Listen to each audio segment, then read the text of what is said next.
Good morning সবাইকে। আজকের ক্লাসে আমি তোমাদের নেটওয়ার্কের আজকের ক্লাসে স্টার টোপোলজি করাবো। তো স্টার টোপোলজির গঠনটা আগে একটু দেখে নেব আমরা। স্টার টোপোলজির গঠনটা হচ্ছে এইরকম, মানে একটা মাঝখানে একটা যন্ত্র থাকে যেটাকে বলা হয় হাব। তো হাবের সঙ্গে অন্যান্য সমস্ত কম্পিউটারগুলো যুক্ত থাকে, বুঝতে পারছো? তো যেভাবে ছবিতে দেখতে পাচ্ছ এইভাবে যুক্ত থাকে।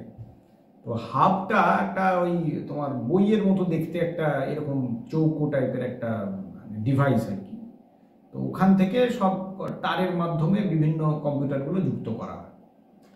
তো হাবের গতিবেগ যথেষ্ট বেশি হয় এবং কোনো কম্পিউটার সরাসরি অন্য কম্পিউটারে ডেটা পাঠায় না, প্রথমে হাবে পাঠায়, তারপর হাব থেকে ডেটাগুলো অন্য কম্পিউটারে যায়। এই হচ্ছে পদ্ধতি। তো এখানে দেখো স্টার টোপোলজির ক্ষেত্রে তার মানে প্রধান ভূমিকাটা পালন করছে কিন্তু ওই হাব বা কনসেন্ট্রেটর। আর একটা কথা বলে দিই, স্টার টোপোলজির ক্ষেত্রে তোমরা যদি মনে করো শুধুমাত্র হাবই ব্যবহার করতে হবে, এরকম কিন্তু কোনো কথা নেই। আমরা হাবের বদলে অন্য কোনো নেটওয়ার্ক ডিভাইসও ব্যবহার করতে পারি। বিশেষ করে সুইচ যদি চাই, যেটা খুব ফ্লেক্সিবল একটা ডিভাইস, সেটাকে কিন্তু আমরা হাবের বদলে স্টার টোপোলজি তৈরি করার জন্য অবশ্যই ব্যবহার করতে পারি।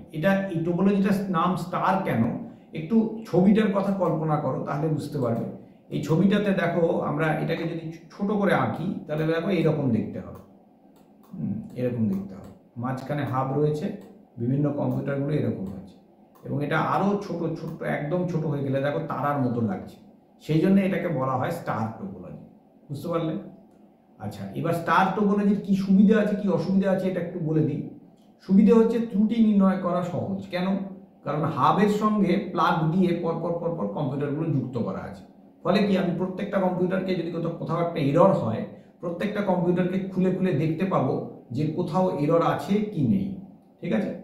আচ্ছা, এছাড়া কি আছে, ধরতে পারো স্টার টোপোলজির ক্ষেত্রে যদি ডেটা পাঠানোর কথা ভাবো, তাহলে দেখতে পাবে যে ডেটা পাঠানোর ক্ষেত্রে তার যদি কম ব্যবহার হয়, অপেক্ষাকৃত কম ব্যবহার হয়, খুব বেশি ব্যবহার হয় তা নয়, যদি বেশি তার ব্যবহার হয় তখন কিন্তু সেটা স্টার টোপোলজির অসুবিধে, কারণ সেক্ষেত্রে বেশি তারের জন্য বিশ্বাসযোগ্যতা আবার কমে যায়। ঠিক আছে? আর একটা বিরাট বড় অসুবিধে স্টার টোপোলজিতে আছে, এটা মনে রাখবে। সেটা হচ্ছে, দেখো গোটা টোপোলজিটা দাঁড়িয়ে আছে মেনলি কিন্তু হাবের উপর। তার মানে হাবটা যদি কোনো কারণে ক্ষতিগ্রস্ত হয় তাহলে গোটা টোপোলজিটা কিন্তু বসে যেতে পারে। সেজন্যে এই হাবের কেন্দ্রীয় মানে নিয়ন্ত্রণ ব্যবস্থা থাকলেও সেইটাই কিন্তু স্টার টোপোলজির অন্যতম অসুবিধে। ঠিক আছে?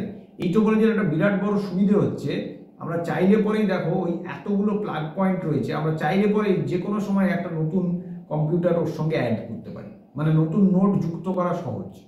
ঠিক আছে? এছাড়া তুমি ছবিটার দিকে একটু ভালো করে তাকালে বুঝতে পারবে, যদি আমরা নোট যুক্ত করতে পারি, সেরকম আমার ইচ্ছে মতো চাইলে পরে একটা দুটো নোট আমরা বাদও দিতে পারি। ঠিক আছে? তার স্টার টোপোলজির ক্ষেত্রে নোট যুক্ত করাও সোজা, বাদ দেওয়াও সোজা। তারপর ডেটা পাঠানোর ক্ষেত্রে কি হয়, পুরো নিয়ন্ত্রণ ব্যবস্থাটা কেন্দ্রীয় স্থানে থাকে। মানে কি হয়, কেউ ধরো একটা মানে নেটওয়ার্ককে ডিস্টার্ব করতে চাইলে পরে সেই হাব থেকে সেই কম্পিউটারটাকে আলাদা করে দিয়ে তাকে আলাদা করে দেওয়া যায়। এটা একটা সুবিধে। আর অসুবিধে মেনলি একটাই, সেটা হচ্ছে হাব যদি খারাপ হয়ে যায় তাহলে স্টার টোপোলজি আটকে যাবে বা অনেকটা ক্ষতিগ্রস্ত হবে, এটা মেন অসুবিধা। ঠিক আছে? এই হলো আমাদের স্টার টোপোলজি। তো মোটামুটিভাবে স্টার টোপোলজি তোমরা আজকে বুঝে গেলে। পরবর্তী ক্লাসে তোমাদের আমি নেক্সট যেটা করানো সেটা করাবো, মানে কি টোপোলজি আছে দেখো, পরে ট্রি টোপোলজি আছে, তাহলে পরবর্তী ক্লাসে আমি ট্রি টোপোলজি করাবো। আজকের ক্লাসে এইটুকুই থাকলো। থ্যাংক ইউ সকলকে, প্রত্যেকটা ক্লাস অ্যাটেন্ড করো, নিশ্চয়ই ভালো লাগবে।